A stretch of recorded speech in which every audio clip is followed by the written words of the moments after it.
أعوذ بالله من الشيطان الرجيم بسم الله الرحمن الرحيم قل لا أجد فيما أوحي إلي محرما على طاعم يطعمه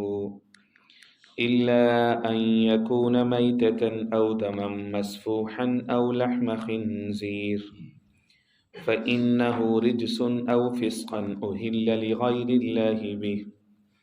فمن اضطر غير باغ ولا عاد فإن ربك غفور رحيم آمنت بالله صدق الله العظيم۔ میرے انتہائی واجب الاحترام، قابل صد احترام بزرگوں، بھائی اور نوجوان ساتھیوں،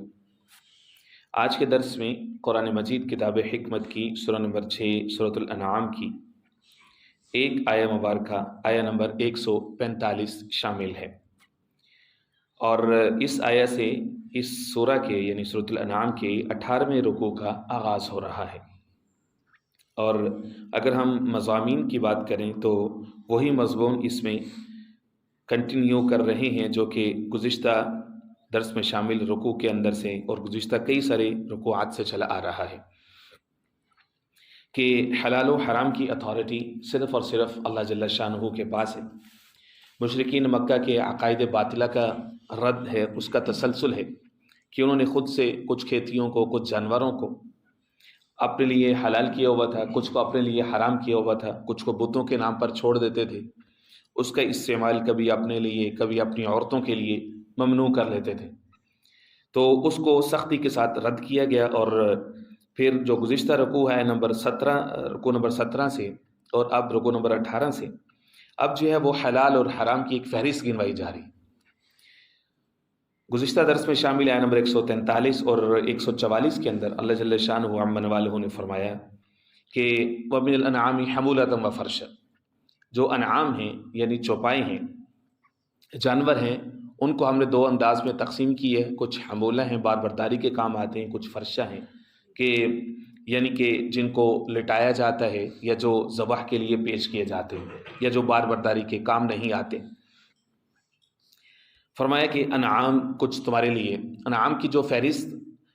قرآن مجید کے اندر جو گنوائی جاتی ہے، انعام کی اصطلاح استعمال ہوتی ہے، عام طور پر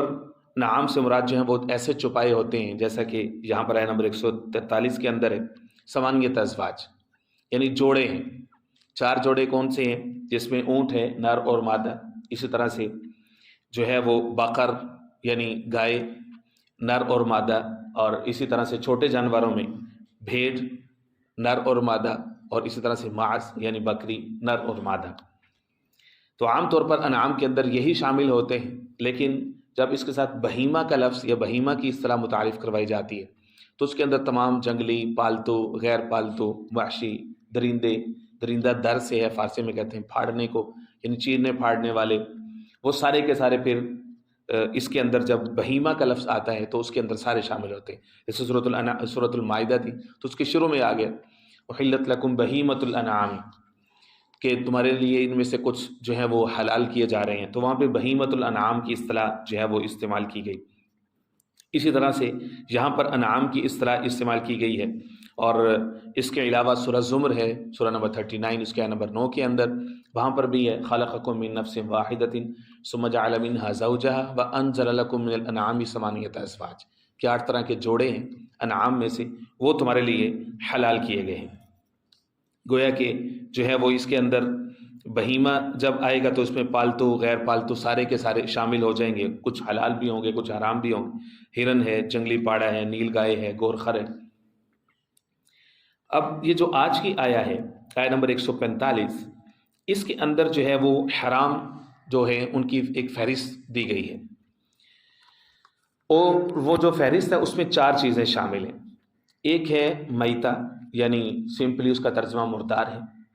دوسرا دم مسفوح یا جس کو دم سائل بھی کہتے ہیں، بہنے والا خون، حرام ہے۔ لحم خنزیر، اور اسی طرح سے خنزیر کا گوشت، فَإِنَّهُ رِجْسٌ أَوْ فِسْقًا أُحِلَّ لِغَيْرِ اللَّهِ بِهِ، چوتھا ہے اُحِلَّ لِغَيْرِ اللَّهِ بِهِ، ایسا جانور جس کو غیر اللہ کے نام پر، یا ایسی چیز جس کو غیر اللہ کے نام پر پیش کیا جائے۔ مثلا جانور ہے تو اس کو ذبح کیا جا رہا ہے غیر اللہ کے نام پر، 4 چیزوں کا تذکرہ یہاں پر ہو۔ اچھا، تقریباً اسی مضمون کی آیا قرآن مجید میں اور بھی مقامات پر ہے، ان میں سے 2 مقام آپ کے سامنے رکھ دیتا ہوں۔ مثال کے طور پر دوسرے پارے کے اندر جو سورۃ البقرہ کی آیت نمبر 173 آتی ہے، وہاں پر بھی انہی 4 چیزوں کا ذکر ہے۔ انما حرم علیکم المیتۃ والدم ولحم الخنزیر وما اہل لغیر اللہ بہ فمن اضطر غیر باغ ولا عاد فلا اثم علیہ ان اللہ غفور رحیم۔ سورہ نحل ہے، پارہ نمبر 14 میں، اس کے آیت نمبر 115 کے اندر یہ موجود ہے۔ انما حرم علیکم المیتۃ والدم ولحم الخنزیر وما اہل لغیر اللہ بہ، اور وہاں پر فإن اللہ غفور رحیم ہے۔ سورہ بقرہ میں ان اللہ غفور رحیم ہے، بغیر فا کے ہے، بس صرف اتنا فرق ہے، وہاں پر جو ہے وہ بھی پہلے ہے سورہ بقرہ میں، یہاں پر بھی بعد میں۔ باقی فہرست ان دونوں مقامات پر بھی، اور یہ جو آیا ہمارے زیر مطالعہ ہے سورہ نام کے نمبر 145، لسٹ سب جگہ پہ سیم ہے، اور وہ 4 یعنی میتہ اور دم مسفوح بہنے والا خون، یہ بھی حرام، اور اسی طرح سے لحم خنزیر سور، اور چوتھا اہل لغیر اللہ بھی، غیر اللہ کے نام پر ذبح کیا جانے والا جانور، یعنی حقیقت میں وہ حلال ہی کیوں نہ۔ اس میں سے جو 3 ہیں، یعنی پہلے والے جو 3 ہیں، ان کے اندر جو نجاست ہے، گندگی ہے، وہ ان کے اپنی ذات کے اندر موجود ہے، یعنی اپنی ذاتی وجہ سے یہ حرام ہے۔ اور جو چوتھی چیز ہے، یعنی غیر اللہ کے نام پر جو ذبح کیا گیا جانور ہے، وہ ذاتی وجہ سے حرام نہیں ہے، ذاتی جگہ پہ تو وہ جانور حلال ہے، لیکن اس کے اندر جو حرمت آئی ہے وہ باہر سے آئی ہے، خارج سے آئی ہے۔ وہ یہ ہے کہ کسی بت کے نام پر، کسی غیر کے نام پر اس جانور کو قربان کیا گیا، پیش کیا گیا۔ وہاں پہ جو نجاست ہے وہ عقیدے کی نجاست ہے، اور عقیدے کی نجاست سب سے گندی ہوتی ہے، گویا کہ اندر کی صفائی سب سے زیادہ ضروری ہے، جس کو پنجابی میں ایک صوفی شاعر کہتے ہیں، باروں ململ تو نہیں ہے اندروں ململ تو، باروں ملندکی فائدہ جے اندر میلا ہو۔ انسان کے اعمال کی جتنی گندگی ہوتی ہے، جتنی خرابیاں ہوتی ہیں، وہ دراصل اصل میں خرابی اندر ہوتی ہے، سسٹم کی خرابی ہوتی ہے، اندر سے کوئی چیز ڈس آرڈر ہے، اور وہ ہوتی ہے عقیدے کی خرابی۔ ظاہر میں تو سارے انسان اپنے آپ کو صاف ستھرا اور بہترین پریزنٹ کرنے کی کوشش کرتے ہیں، لیکن اصل معاملہ اندر کا ہوتا ہے۔ دیکھو تو شکن بھی نہیں ہے لباس میں، سلوٹوں سے بھری پڑی ہے تمام روح، تم رنگ و خوشبو کے پوشاک پہ ہو نازم، میں روح کو محتاج کفن دیکھ رہا ہوں۔ تو اندر کی جو گندگی ہے اس کی صفائی بڑی ضروری ہے، اور وہ ہے باطن یعنی عقیدے کی صفائی ستھرائی اور پاکیزگی۔ اب ہم آ جاتے ہیں، یہ جو 3 آیات کا میں نے آپ کے سامنے حوالہ رکھا، ان کو سامنے رکھتے ہوئے یہ 4 چیزیں حرام ہیں، اور علاوہ ازیں جو ہے وہ قرآن و سنت کے دیگر ٹیکسٹ سے ان کی روشنی میں فقہا نے جو حرام کی فہرست گنوائی ہے، جو فقہ کی بڑی بڑی کتابیں ہیں، بدائع صنائع ہیں، اور اسی طرح سے دیگر جو ہیں وہ بکس ہیں، ان سب کی روشنی میں ایک فہرست ہے، وہ میں آپ کے سامنے رکھ دیتا ہوں کہ خشکی میں رہنے والے جانوروں اور پرندوں میں سے جو جانور یا پرندے دانت یا پنجوں سے شکار کرتے ہیں، اور جن کی غذا صرف گندگی اور مردار وغیرہ ہوتی ہے، اور جن میں خون بالکل نہیں ہوتا، اور جن میں بہنے والا خون نہیں ہوتا، اسی طرح سے تمام زمین کے اندر رہنے والے جانور اور کیڑے مکوڑے وغیرہ سب حرام ہیں۔ البتہ جو ٹڈی ہے اس میں خون نہیں ہوتا، پھر بھی وہ حلال ہے۔ ٹڈی سے مراد وہ ٹڈی دل ہے جو کہ اکٹھے آ کر کے فصلوں پہ حملہ آور ہوتے ہیں اور فصلوں کو چاٹ جاتے ہیں، کھا جاتے ہیں وہ۔ تو مذکورہ اقسام کے علاوہ خشکی میں رہنے والے دیگر جتنے جانور ہیں، جیسے اونٹ ہے، بھینس ہے، گائے ہے، بکرا، بکری، بھیڑ، دمبا، ہرن، نیل گائے وغیرہ، اور اس طرح سے جو پرندے ہیں جیسے مرغی، بطخ، مرغابی، کبوتر، طوطا، مینا، فاختہ، بٹیر، بلبل، کوئل وغیرہ، یہ حلال ہے۔ لیکن پانی میں رہنے والے جانوروں میں مچھلی کے علاوہ کوئی جانور جو ہے وہ حلال نہیں ہے پانی میں رہنے والوں۔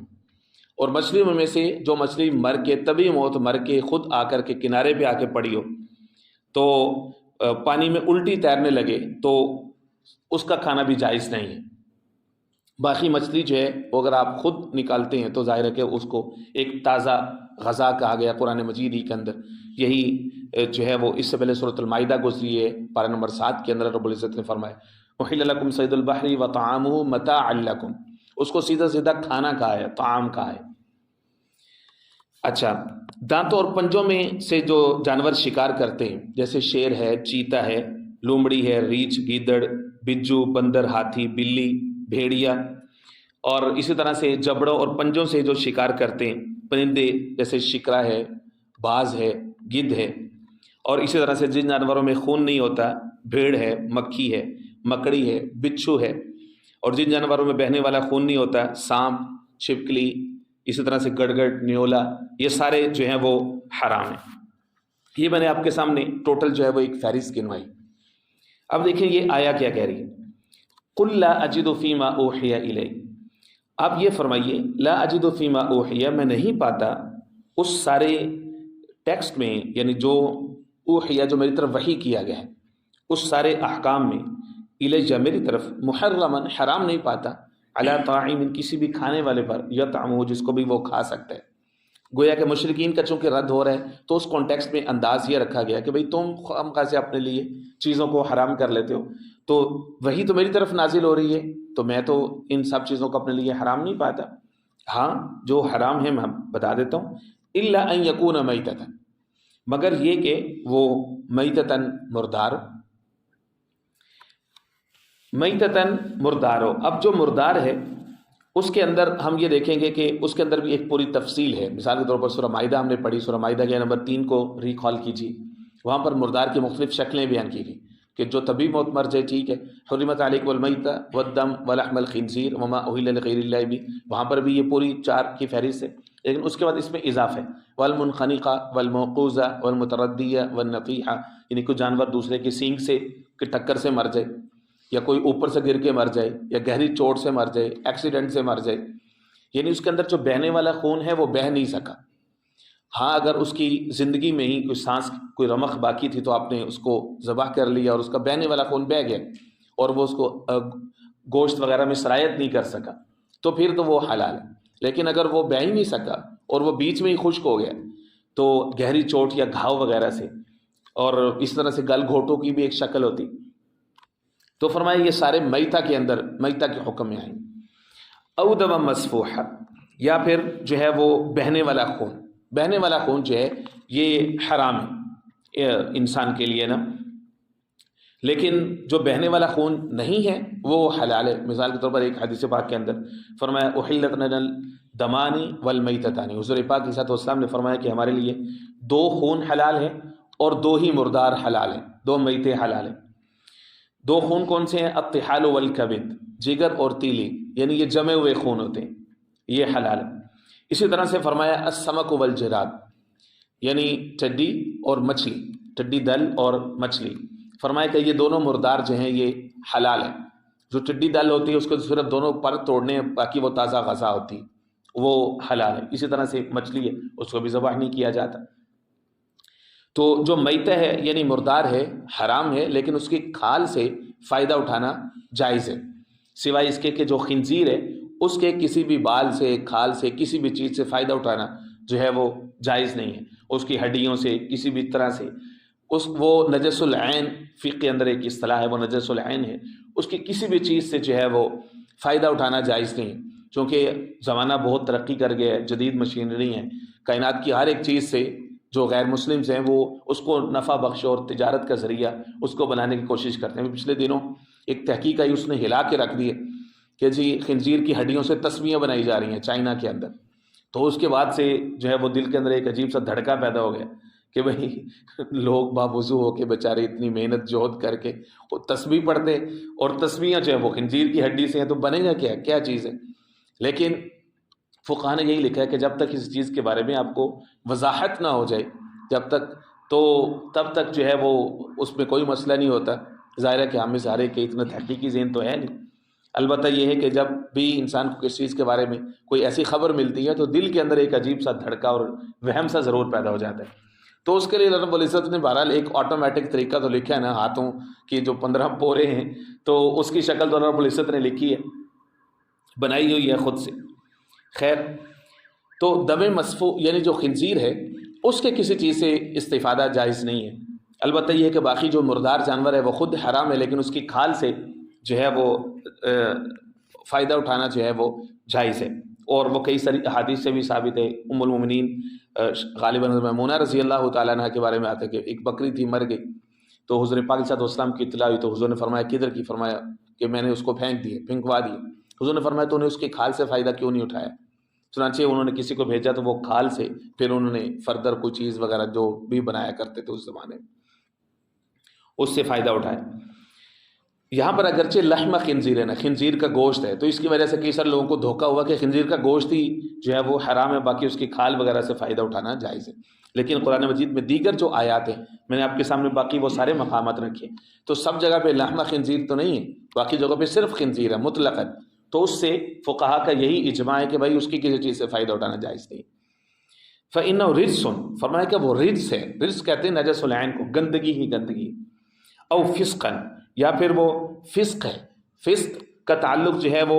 اسی طرح سے ہے کہ